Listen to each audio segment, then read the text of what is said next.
harvesting rainwater. Is that coming through there, Malcolm? Yeah, we got it. There it Great. goes. So we're going to talk about rain tanks, swales, curb cuts, wicking beds, ponds, and constructed wetlands. And these are just a small smattering of elements that we would use to harvest and put rainwater to productive use. Recently, actually, Michelle and I wrote a book on rainwater harvesting. And my gosh, this was an incredible experience for us. And so we've been doing rainwater harvesting for a decade. And we got approached by New Society publishers to write the Sustainable Building Essentials book on rainwater harvesting. And we actually thought, oh man, this is gonna be an easy project. We'll pump this out in a weekend. Oh my gosh, were we wrong? We actually ended up writing the book 3 times. And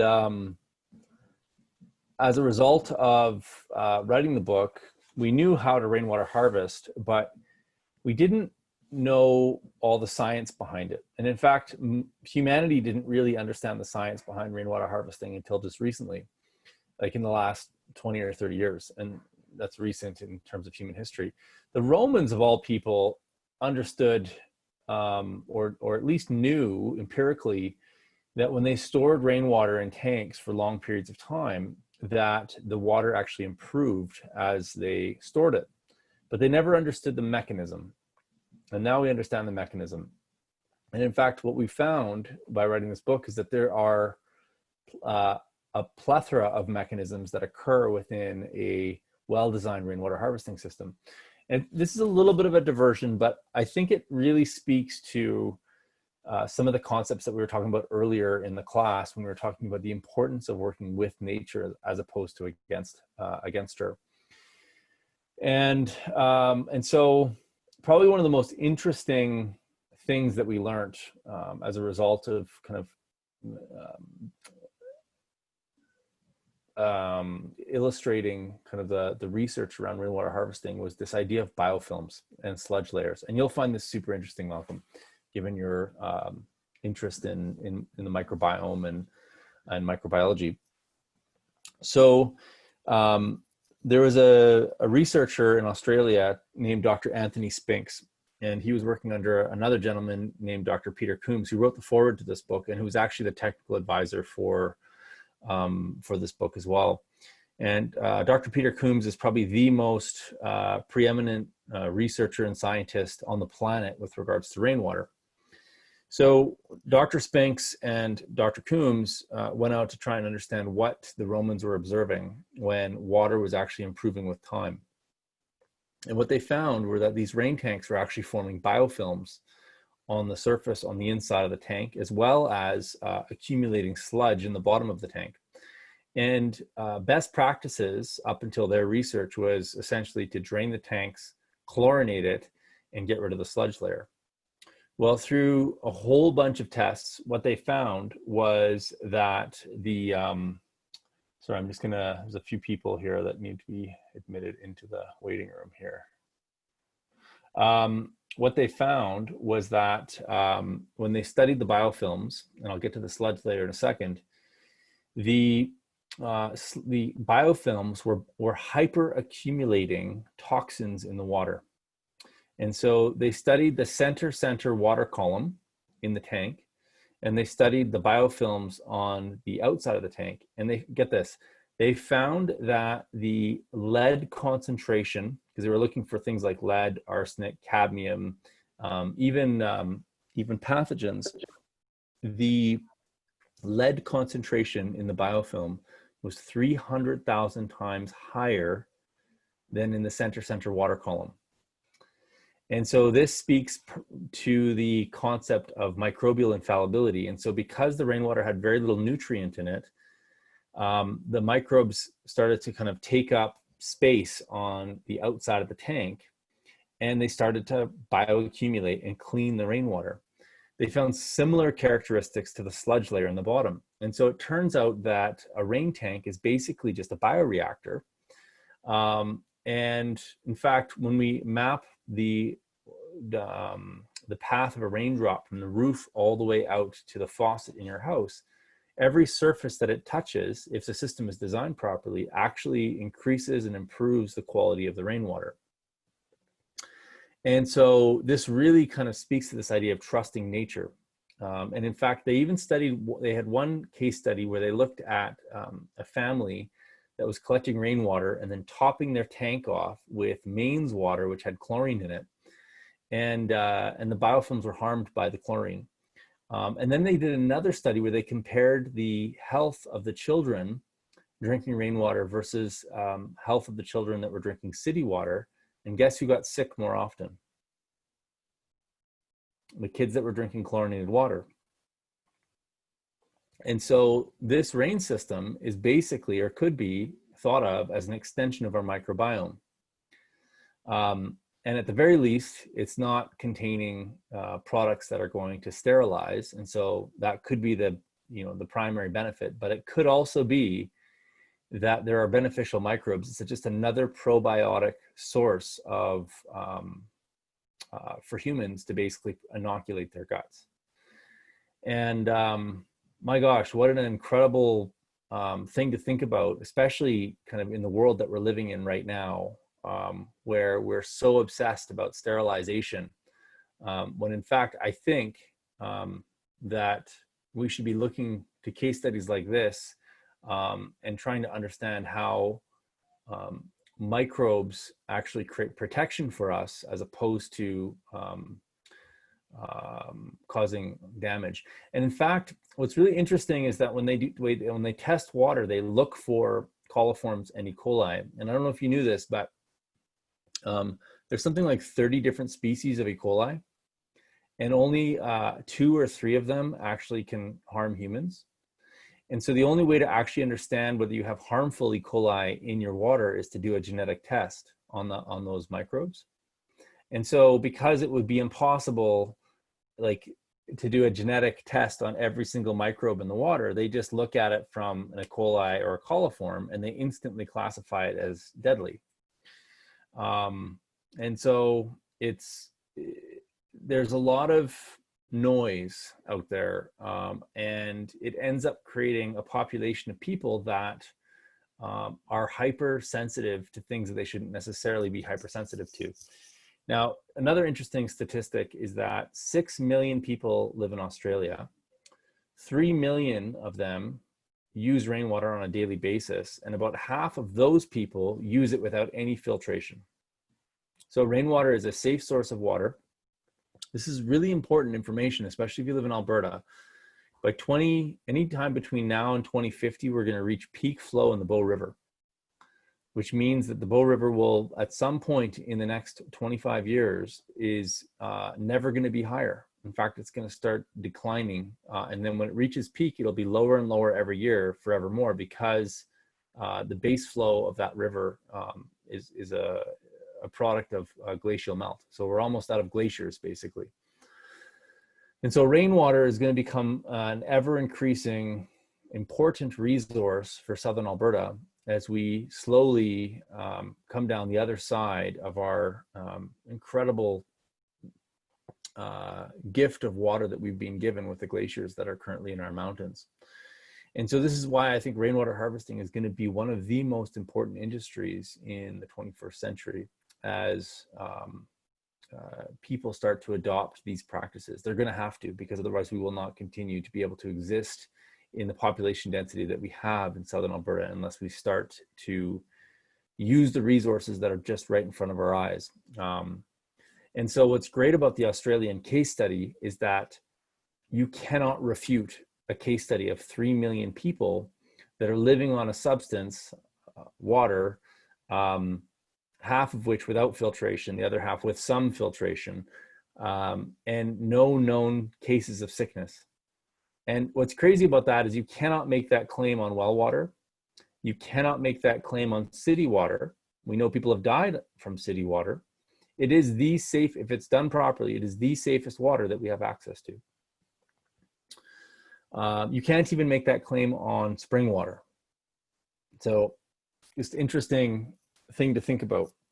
I'm just going to check to make sure we don't have any more participants trying to join. Okay, So I'm just going to quickly go through, I was just a bit of a sidebar there, but I'm going to go through a properly designed rainwater system and just tell you some of the key points here.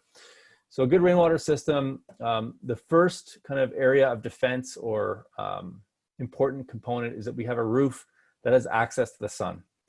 So the sun is a sterilant, it's a natural sterilant, it cleans the surface of the roof. We want a roof surface that is made out of an impervious material, like metal is really great. And then we want open gutters because the gutters can get access to that same sun, and so that keeps things nice and clean.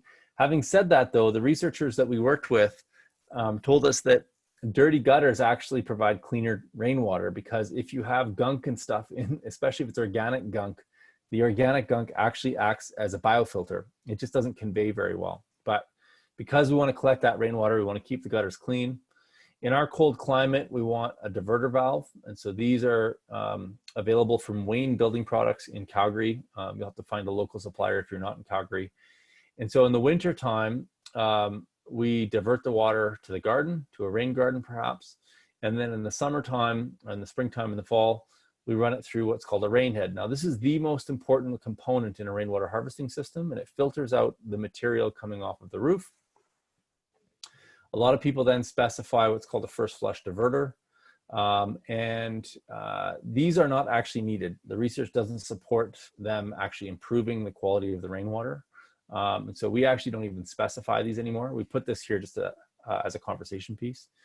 And then the water enters the tank, and you either have to put it into a rain screen, which disperses the energy of the water, or you put it into a T at the bottom, which helps to depower the water and bring it into the rain tank.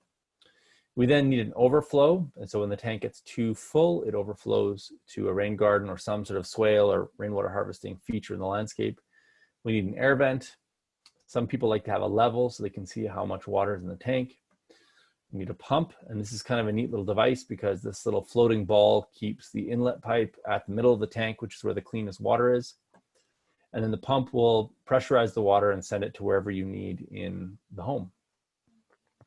And so through the rain head, the roof, the gutter having access to sun, the biofilms on the side of the rain tank, the slow inlet, which encourages or discourages turbulation inside of the tank, we actually end up with a system that actually cleans rainwater. The pump itself also is going to improve the water quality by changing the pressure quickly. And then if it goes into a hot water tank, or even just through traveling through the pipes themselves, there's biofilms that form on the pipes. And it's funny because in commercial or residential water systems, biofilms are what we fight, because biofilms actually degrade the ability for chlorine to kill microbes. But in a rainwater system, we actually want to encourage biofilms. We want to encourage that probiotic nature because that's actually what's protecting us. Same kind of idea is true for these alcohol hand washes. So when we use a hand wash that takes 99% of the microbes off of our hands, the pathogens that we're trying to protect ourselves from are actually very weak. Most people don't know this, but the E. coli that can hurt us, the coliforms that can hurt us, they're actually very weak microbes. And in order for them to have a fighting chance at making us sick, they need to have high populations. Another little sidebar about microbes. All microbes speak 2 languages. Most people don't know this either. And so let's just use E. coli as an example. E. coli all speak, and I'm just going to make the name up because we don't really know what their language is, what it would be called, because we can't talk to them. But we're going to call it E. coliese. But they also speak a common microbe language as well. And so when you get infected by E. coli, the E. coli in your gut basically they're always speaking to each other. And because they speak the 2 languages, they can speak the language of their common species, but they can also speak the language of all the microbes. They can do a comparative analysis to determine whether or not there's enough of a population of E. coli to mount a battle against you and take you down. And so as long as you have enough of the other microbes and they're babbling and creating noise because they're speaking in the common language, the E. coli know that it's a futile effort to take you down. And so the best defense we have against pathogens and getting sick is by encouraging more beneficial microbes in our system, more biodiversity.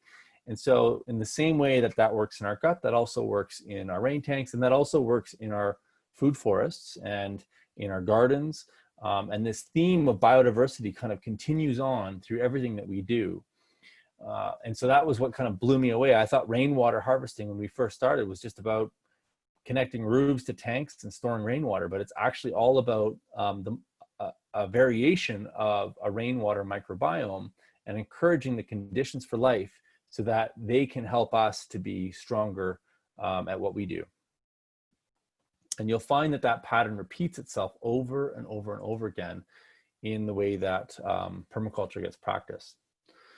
Now, if you've been following or watching any kind of permaculture movies, then you'll be aware of something called the swale. And a swale is basically a mound that we create, and we create the mound by digging out a ditch. And now the ditch is dead level, and so when water falls into that ditch, it actually infiltrates water subsurface, and it will recharge the groundwater. Now, Dakota Cohen, who has taught for you before, told me yesterday actually that he has never had water leaving his property this late in the season. So he's actually recharged so much water in his landscape that his creeks are starting to flow, and they haven't flowed for over 30 years. And it's all a result of the swales and the wetlands that he's brought back to his landscape. Now, on one hand, that's great for the beavers, and it's great for the muskrats, and it's great for the birds, and it's great for the porcupines and the deer and the moose and all the other animals that depend upon these resources. But it's also great for the farmer, because now that farm is slowly moving into a drought-proof scenario where even in the years without a lot of moisture, there's so much moisture stored in the ground that they can continue to persevere. And the reason that's important for people that have urban properties is that you can create the same conditions in your backyard so that you can effortlessly move through the wet and the dry years by using the soil to its best effect, which is storing water. That's actually our best water storage mechanism. And so this can happen on small or large scales. And so you can see how we've used this idea in Calgary in our urban homestead. If you go to our YouTube channel, there's plenty of videos on how we've designed our property to harvest almost all of the rainwater that falls on it. And so on a broad acre, on a larger scale, the same ditch gets made, except we don't fill it with anything. And the same mound gets made, and then we use this mound to plant trees. And this water is harvested on the landscape and recharges the groundwater down here. So they're very passive, they're inexpensive to construct, they're beautiful if they're made properly, and they can literally bring the vegetation back super quick on most landscapes and create that upward spiral that's so desperately needed in our landscapes. So this was, in fact, I think, again, Rob Sinclair helped me dig this ditch, and he might even be taking this photo in this picture. This is a long time ago. And so this is a swale in our backyard where we literally just dug this ditch right here, and the ditch is dead level. And so in the same way that a pathway, or a bathtub, when you fill it up with water, the front of the bath doesn't fill up and then overflow into the back of the bath. The bath fills up simultaneously. And so what we're trying to do is create a bath so that when water from our gutters or whatever enters into this swale, it's going to evenly distribute throughout. Now you'll notice that I've filled it back up with wood mulch, and under that wood mulch we have a weeping towel, which is basically a perforated poly pipe that we can put our gutter into, and that gutter will fill that poly pipe up with water, and then the mulch absorbs the water from the rainwater and allows it to sink into the garden. And then you get this incredible growth without any use of irrigation. Ironically, there's a hose here. It was not used to water this garden. We had to put it somewhere. This is in the early days. We do irrigate sometimes in the early part of the season if we don't get our rains, just to kind of get seedlings established. But once the garden has kind of established itself, there's no water required in our systems, even in our arid environment of Calgary. Curb cuts are probably one of my favorite water harvesting elements, and I did a video of Brad Lancaster in Tucson, Arizona, and I am going to find that video and I'm going to share it with you guys. I'm not going to play it during the session tonight, but I encourage you guys to watch it at a later date. And this is one of the techniques that Brad Lancaster has used in his system in Tucson, Arizona. Which one is that? Is it how to live off grid in urban desert or urban permaculture oasis? There's actually 3 parts, and so all 3 of them are worth watching. He's just such an incredible orator, and I think you'll get lots out of all of them here. So I'm going to put the first one in, and that will lead to. Let me see if I can find the chat here. It is just a second here, and you can just copy that over to Facebook there. Yeah, for sure. He has a whole session on composting toilets in the city. He actually made it legal in Tucson, Arizona to use composting toilets in the city. And so there's a whole video on that one. It's pretty funny. I highly recommend it.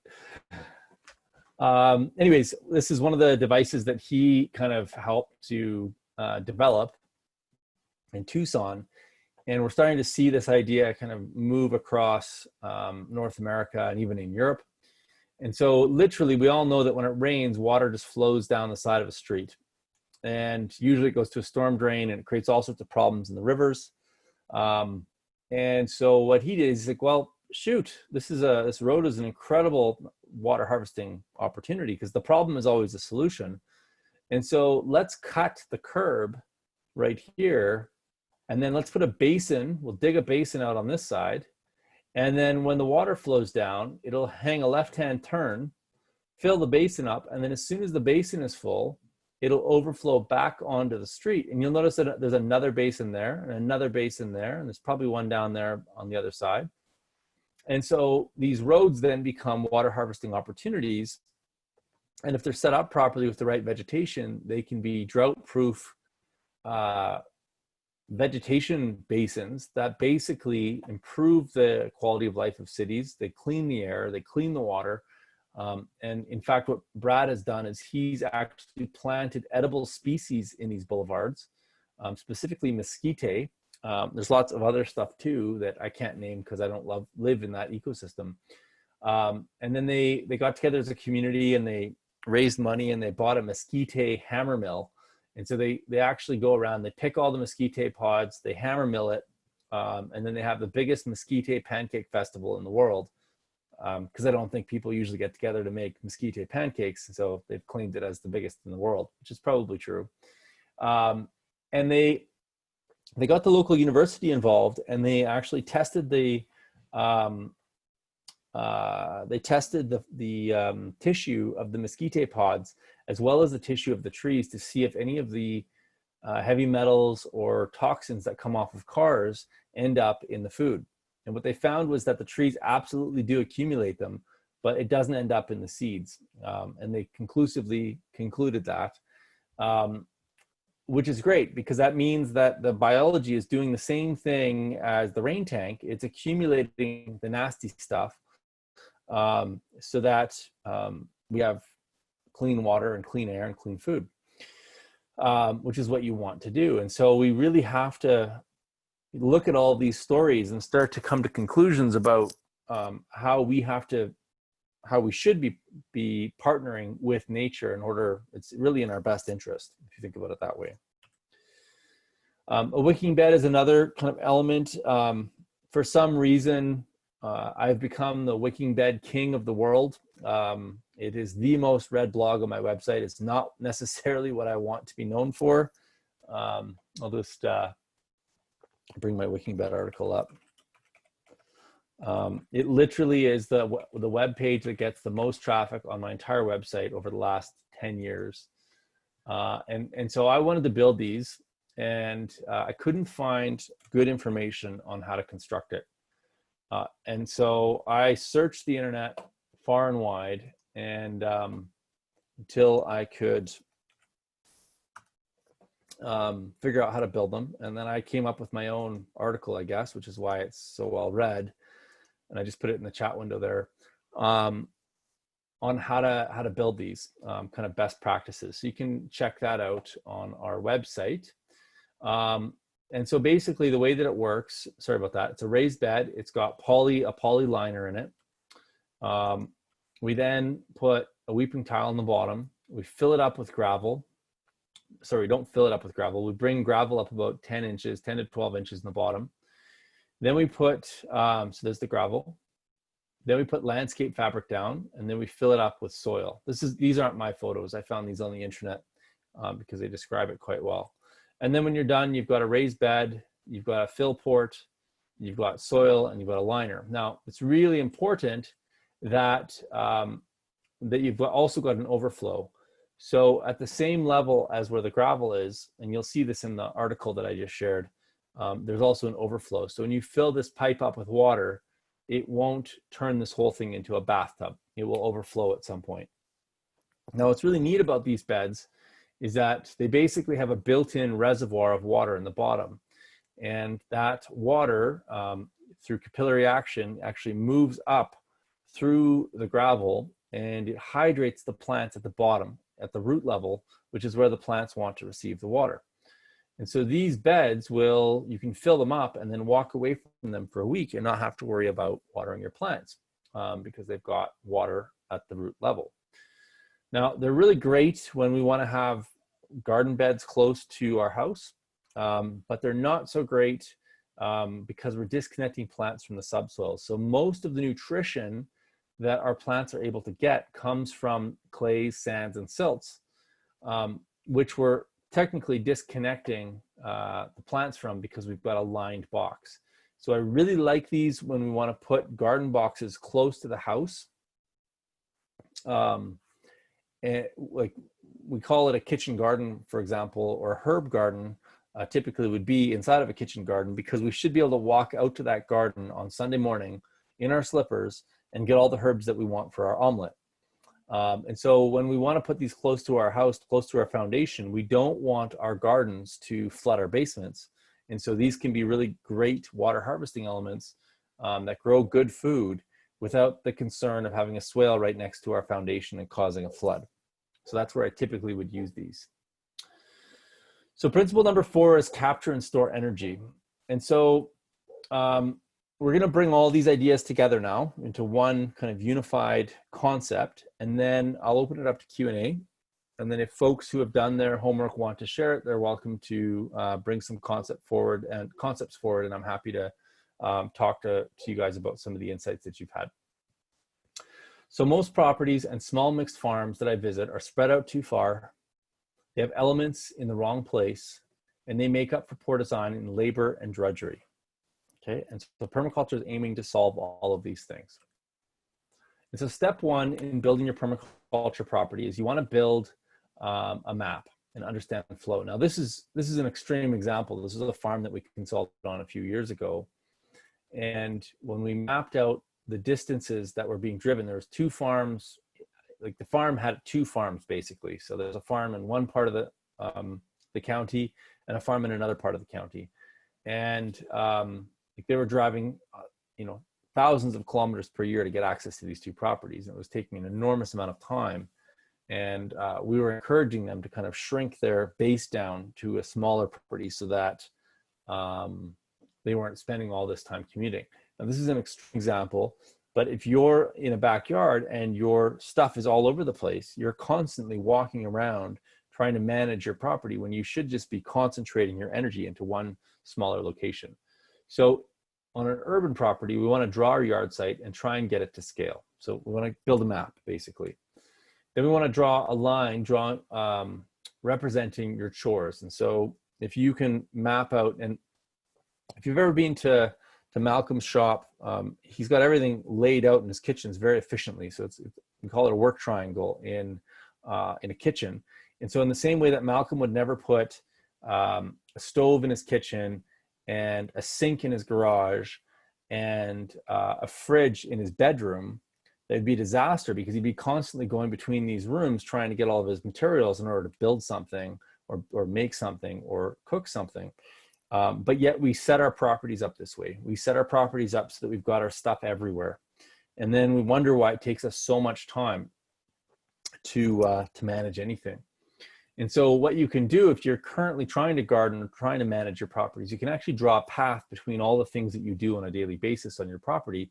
Then you can add up the distance that you're walking and multiply it times however many days of the year that you go and get access to that. So if it's for 3 months or 4 months or maybe the full year, then you can figure out how many kilometers you're walking. And it's crazy how far people walk just because of poor design.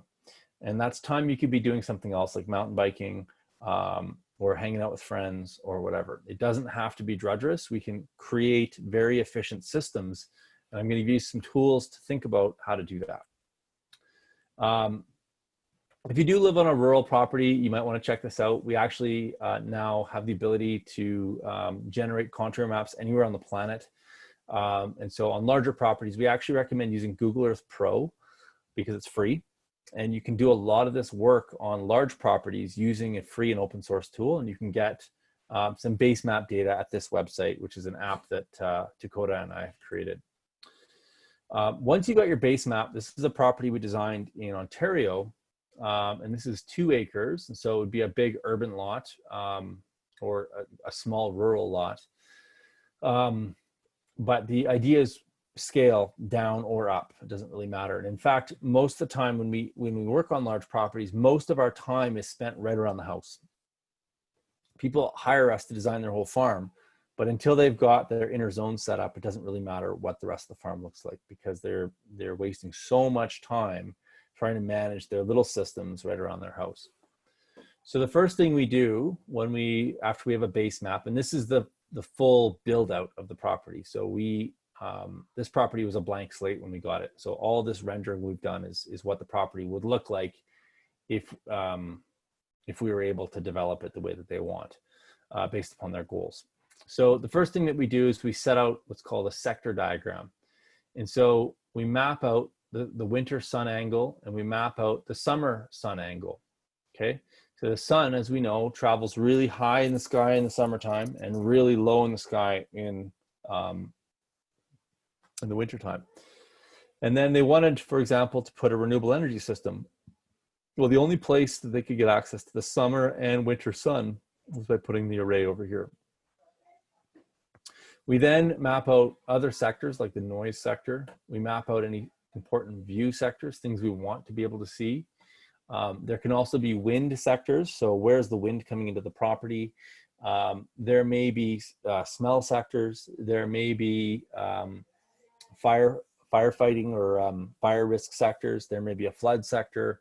And so basically sectors are just energy flows that we're either trying to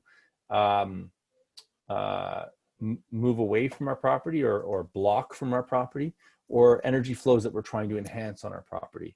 So sometimes we want more sun and sometimes we want more shade. And so the way we do that in permaculture is that once we've identified the energy flow, then we find the element that can best block the noise or create shade or enhance sun or turn that sun into energy that we can use in our home. So for these clients, we did a sector analysis.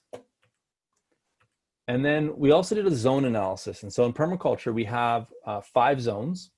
So the lower zones, zone 1, is essentially the zone right around our house. So it's our center of energy. And some people even go as far as saying there's a zone 0, which is inside of our house.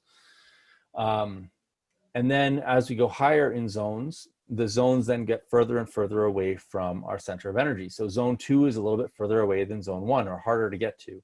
And zone 3 is a bit further than zone 2. And zone 4 is a little bit further than zone 3. Zone 5, though, is our wild zone. It's the zone where we let nature show her own evolutions. And we go to zone 5, and the most we would probably do there is meditation or observation. And so we watch how nature manages herself in these spaces, and then we bring that intelligence back into the way that we manage our system. So it's kind of like our university. It's where we go and learn. It's where we have humility, and we don't go in there and rip out weeds and decide which plants and animals can and can't live there. It's like, nope, this system, nature's intelligent. She's going to figure it out, and she's going to act in a way that's going to allow us, if we're humble enough to listen to her lesson, to tell us information, give us information with regards to how we should interact with this property. So we have literally worked with clients where, and there's an old farmer saying that I'm sick of trying to grow things that want to die and trying to kill things that want to live. And so this is a perfect representation of agriculture right now. Agriculture is obsessed with complete control and management of every element in the system at the expense of energy, labor, and money, and even burnout and suicide. We're seeing right now, Yuval Harari, a lot of suicide cases are actually farmers that are at the end of their at wit's end. Yuval Harari, who wrote *Sapiens*, says that the human species now, we are a higher risk of killing ourselves than other people killing us. So we're actually our own worst enemy, and it has to do with depression. And I believe that a lot of that depression has to do with drudgery, and it has to do with not just how we set up our home gardens, but this idea kind of permeates through everything that we do. And so we've ended up on farms where farmers are trying to grow cows at huge expense. They're either dying, they're getting wrangled, or they're spending enormous amounts of money trying to feed these animals.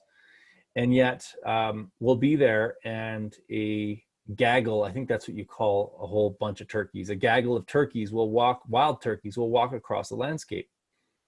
And so we were sitting there one day at one of these properties, and Dakota asked the farmer, like, how many wild turkeys do you think you have on your 4,000 acres of land?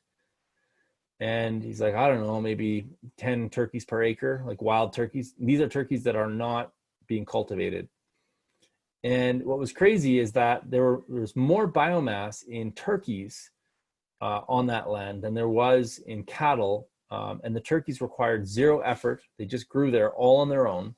And the cattle were costing thousands and thousands of dollars and not making any money. And so I use that example because if we have the humility to go into nature and understand what she can do effortlessly and let her do that, we'll all be better off. And so Masanobu Fukuoka said that the pursuit of agriculture is the perfection of human beings. And what that means is that if we can look at these systems with humility, eventually farming won't be farming anymore. And I know that sounds naive to say that, but basically, if we just, like right now, there's a huge debate about cattle causing climate change. Well, what's crazy is that there are more bison on the prairie than there are cows right now before the Europeans showed up. And so to make a claim that climate change is being driven by too many cattle on the prairie is ridiculous, because we actually know that there were more rumen on the prairie before we got involved. So eventually, the perfection of agriculture would be the return of bison. But before we could do that, because bison is kind of like the redwood of the rumen hierarchy, so to speak, we'd have to take all the fences down. In order to take down the fences, we'd have to change our belief on property and property rights. And it starts cascading into all of these kind of issues that exist up here. And so we know how to do it, but the question is, do we have the will to actually, and the maturity as a species to actually move forward? And I think I might have said this in the last class, but if annual species like wheat, soy, canola, mustards are all basically just weed species, and so they're very low on the successionary chain, they're not very evolved, they're there to basically show up when there's disturbance. How are these plants affecting our mental state as well? And I think that they are. And I think as a species, if we want to evolve mentally, we have to evolve the foods that we consume as well. We have to move up that food chain into more evolved species that are that we would call grandmothers or elders, like the redwood, or like old oak trees or walnuts or things like that. Anyways, I digress. So zones are really important because once we identify what our zones are and we understand what energy flows are coming in, sun, wind, rain, view, noise, wildlife, whatever those sectors are, what happens when we understand our sectors and our zones is we instantly know where to put our kitchen garden. We instantly know where to put our main crop garden. We instantly know where to put our chickens. We instantly know where to put our pond. And so I'm going to go through this design a little bit more with you guys right here. And so the house was existing, the pool was existing, and that was pretty much it. And so what we actually did was we said, okay, well, they wanted chickens, they wanted a garden, they wanted to better utilize their pool, they wanted a bigger main crop garden as well as a bigger kitchen garden. They wanted a food forest, and they wanted a natural swimming pool and place to go fishing. So we said, okay, well, after doing zones and sectors, we decided to put the kitchen garden right outside the kitchen. That's why it's called a kitchen garden. We put rain tanks off of the roof wherever there were downspouts that made sense. And so these rain tanks allowed us to have access to water for our kitchen garden. There's a shed right here as well as our main crop garden. It also helped to manage the water on the site. They had some drainage issues in their basement. And so sometimes putting a rain tank on your downspouts is all you need to do to get rid of leakage in the basement. We then looked at, and let's just go to the zone map here. It's a little bit clearer. And so then we decided that we wanted to put a chicken coop in. So we put a chicken coop, but this is kind of central. It's just off of the kitchen garden, which meant that the chickens could manage the kitchen garden from time to time at different times of the season. They also had access to a run around the property, so they could manage the weeds underneath the solar array and the plants, just keeping them down, because chickens will graze a little bit like cows. They're not like cows, but they will graze the plants that are there. They eat grass. And so we put a food forest in all the way around the property. And we created multiple paddocks. And so for part of the year, they could be in this food forest around here. In part of the year, they could be in this food forest over here. And part of the year, like in the spring and in the fall, we could let them into the main crop garden so they could rototill all the soil and manure it and eat all of the pests. And part of the year, they could be in the kitchen garden. And then part of the year, they could be in this inner food forest right here. And so we've got all these different areas. Our livestock are our best laborers, and that is their vocation. Their vocation is to go in and do things that they want to do. For chickens, it's scratching and eating bugs and dealing with the things that we don't necessarily have the time, the patience, or the vocation to do.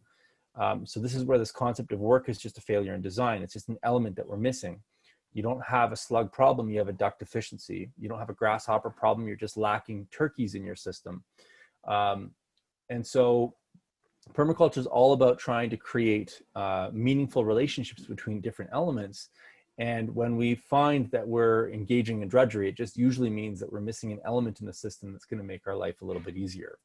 That's not to say that we don't do work in permaculture. We do work, but we're always trying to refine the system to make it a little bit more efficient.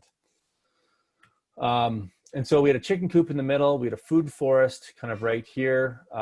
We had a main crop garden right here, which is a little bit further than the kitchen garden. Food forest a little bit further away than the main crop garden, because food forests, once they're established, take very little maintenance to maintain, and they just produce productivity.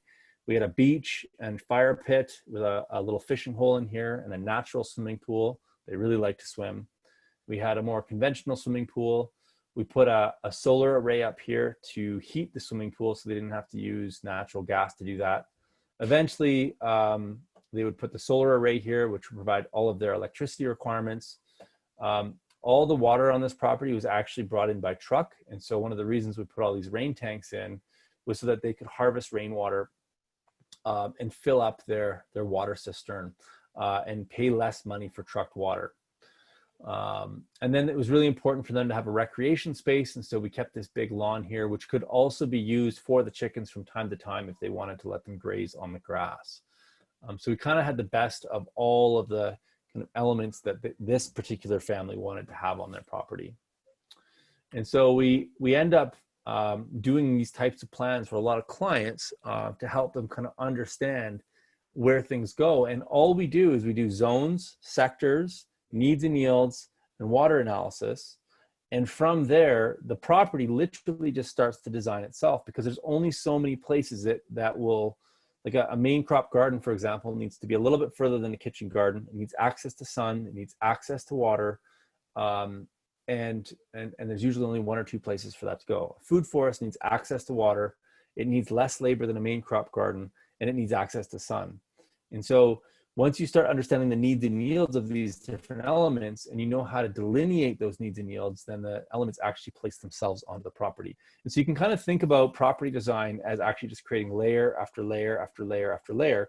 And if you put enough constraining layers together and stack them up, then the constraining layers kind of design out those elements for you.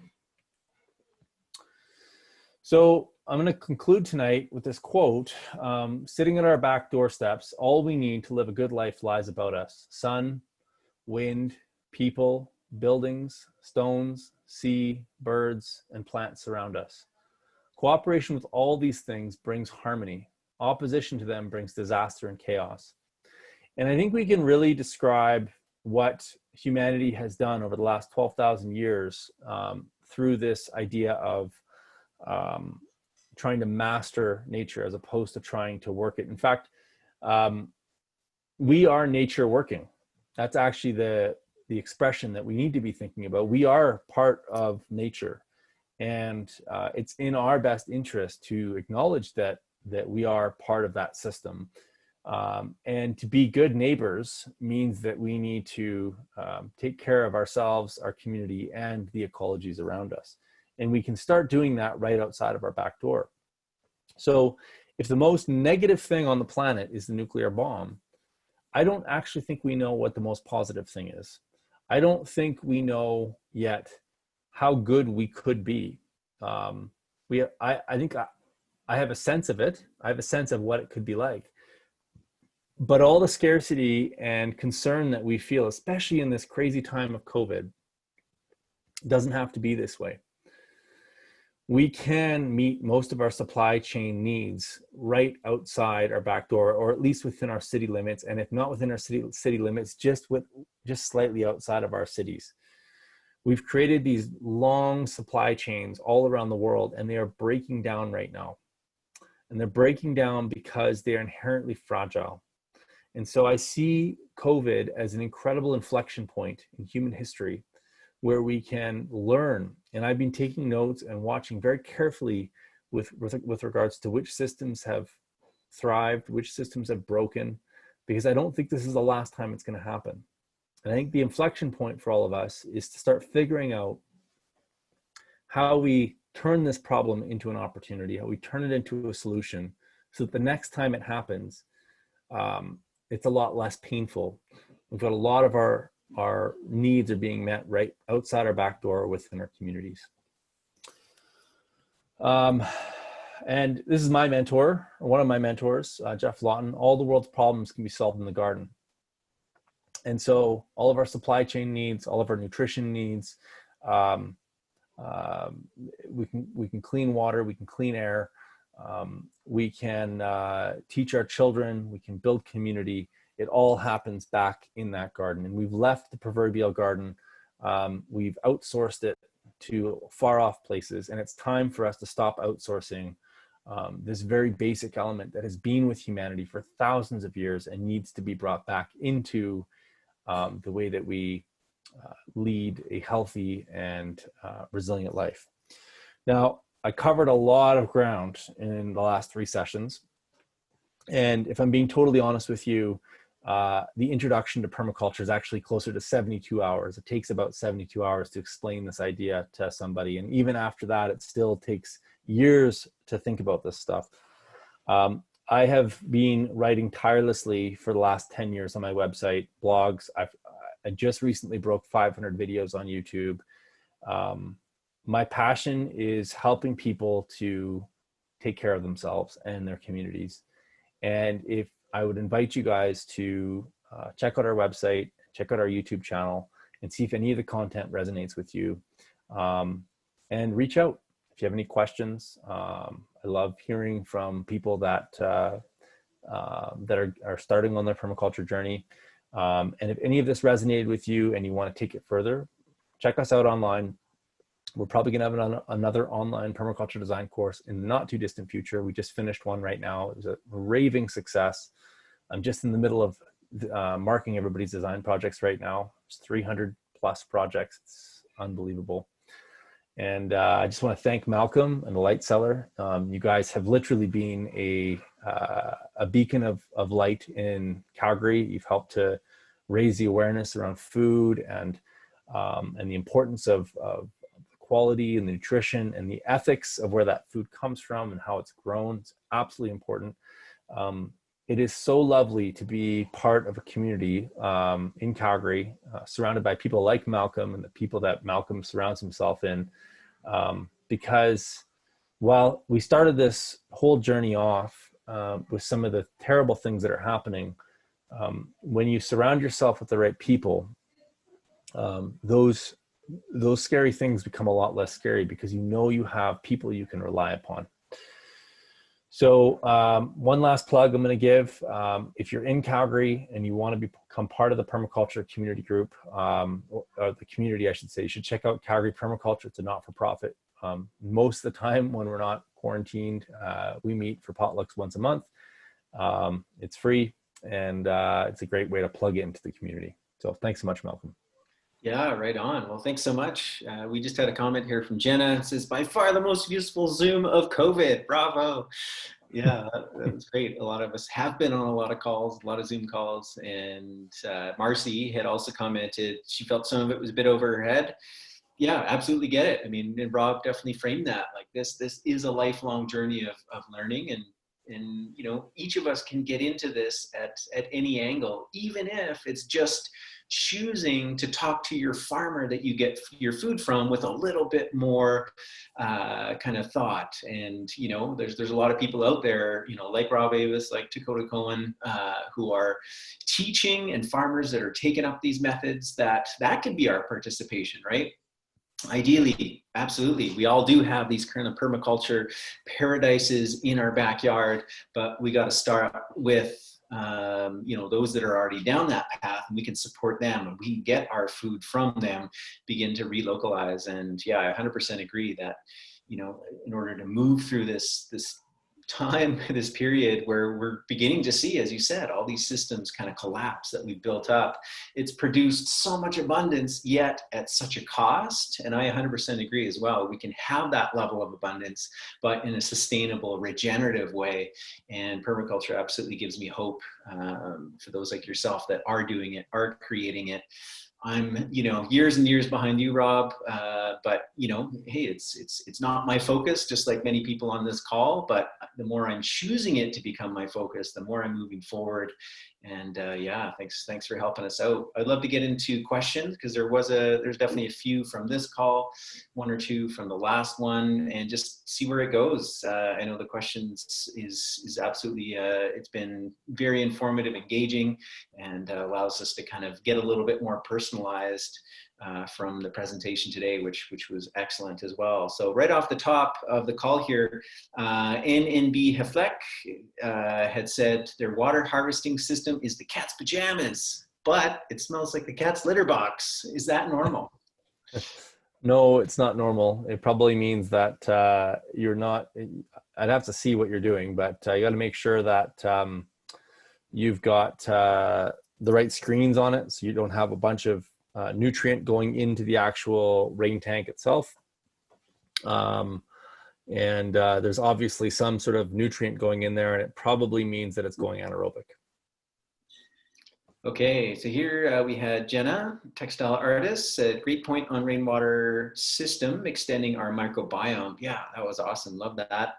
But without city water treatment / chlorine, how do natural springs that run over rusty rain tracks / pesticide golf greens stay better for our health?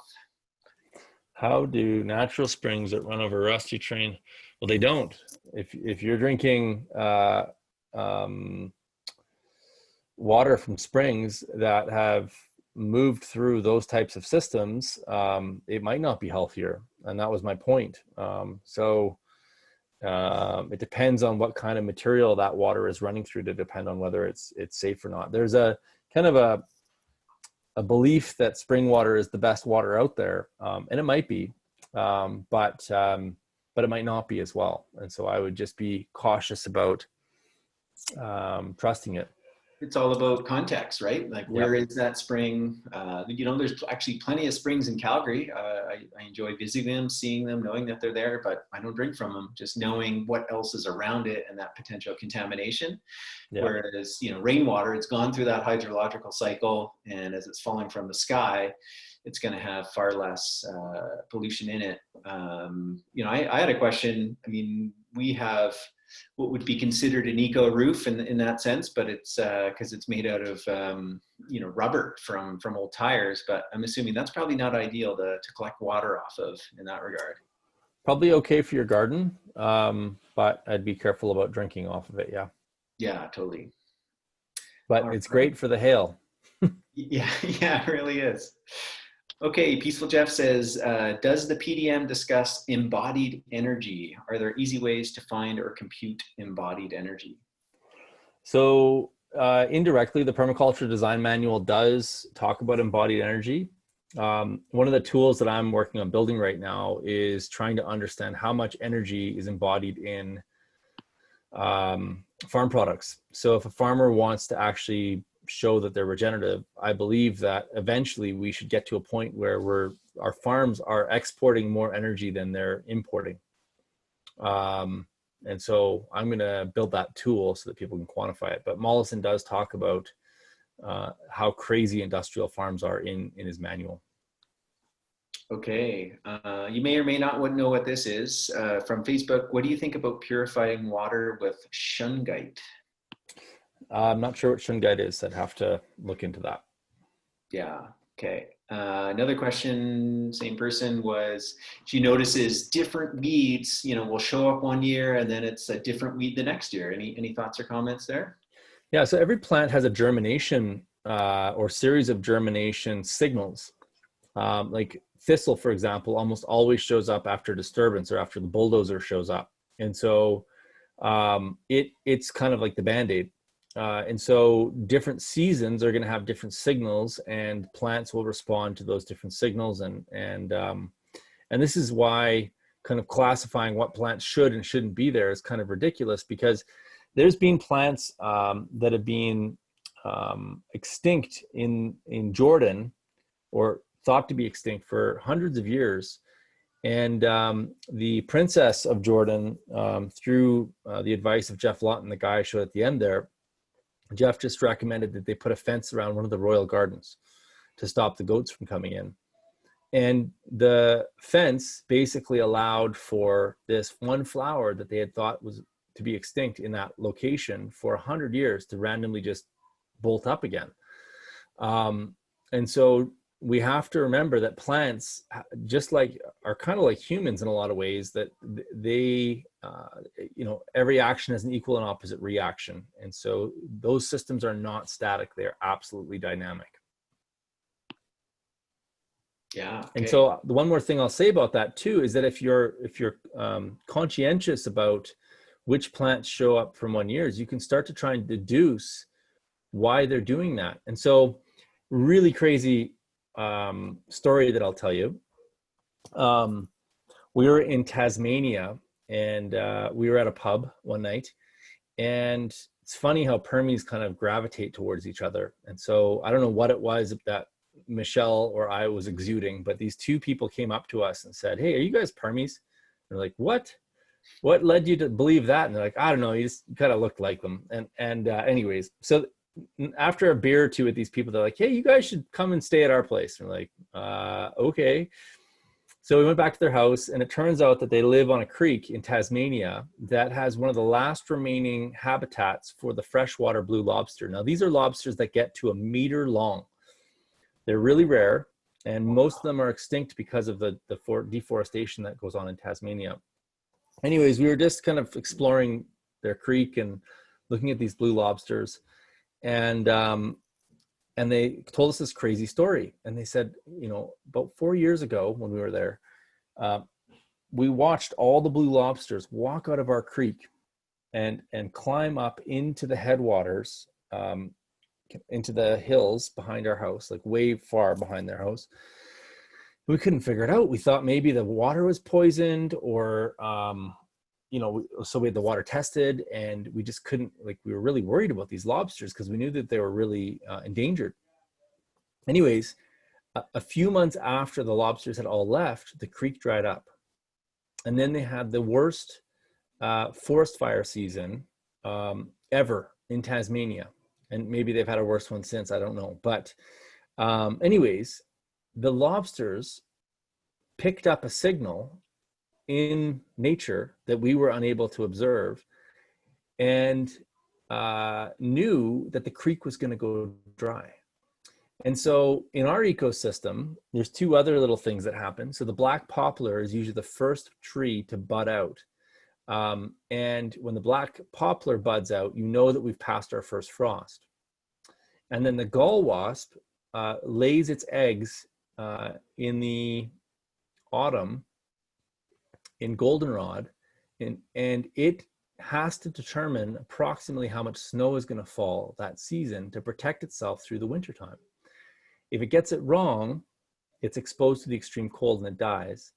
And if it gets it right, it's just underneath the top layer of snow that protects it from the extreme cold. And so that gives us a clue as to how much precipitation is going to come, which will give us a clue about whether we're heading into a drought or not, because a third of our moisture comes in the form of snow. So my point in telling all these stories is that nature sends signals. And if we are humble enough and we are observant enough, we can use those signals to help inform decisions with regards to our life and our landscapes, just by picking up on her signals. That's cool. That's amazing. Wow. Okay. Well, if anybody's got any more questions, just feel free to type them out, or you can unmute yourself and jump in there. And yeah, so you did mention that you are going to run another PDC, so permaculture design course. Can you just share just a little bit about that? What that entails, how long that is, just a few more kind of insights there. Yeah, so it's kind of what we've talked about, but in a lot more depth. We usually run it with anywhere from 3 to 9 teachers, depending on the program, and it covers everything from gardening to renewable energy to natural building to water harvesting, and everything else that you'd need to create sustainable human habitat. It's a 72-hour course, although I think the last course we ran was over 90 hours. And we teach it both live in person in Calgary when COVID's not happening, and then also online. So if you're interested in that, if you're on our newsletter, which I recommend getting on because we're always putting out interesting content related to this stuff, you'll be notified at some point in the future when we decide to run that again. Yeah. Okay, excellent. Well, it's been incredibly enlightening and inspiring. I've enjoyed all 3 parts. And I'm on your newsletter, so I look forward to always getting those. And I'll definitely be taking the PDC when you next offer it. I look forward to that, and hope to see some of the Light Cellar community also on there. One quick question from Jenna: how do we get on Rob's newsletter? That's a good one. If you're not on the newsletter and you head over to the website, you'll get a little pop-up window that will ask if you're interested. So just head over to vergepermaculture.ca. Okay, .ca. I'm just going to type it into the chat here. All right. Well, thanks everyone. Thanks Susan, Jenna, Laura, everyone that joined us here. Peaceful Jeff, appreciated all the comments, all the questions, the engagement. So these videos, they're going to stay on the Light Cellar YouTube, these 3 sessions. So you're welcome to direct people there so they can also learn and watch. And then of course, Rob's channel, over 500 videos. That's amazing. Good for you. All right. Awesome. Amazing, Thanks, everyone. Malcolm. Yeah, for sure. Thanks a lot. We'll catch up again soon. Absolutely. Yeah. Bye for now, everyone.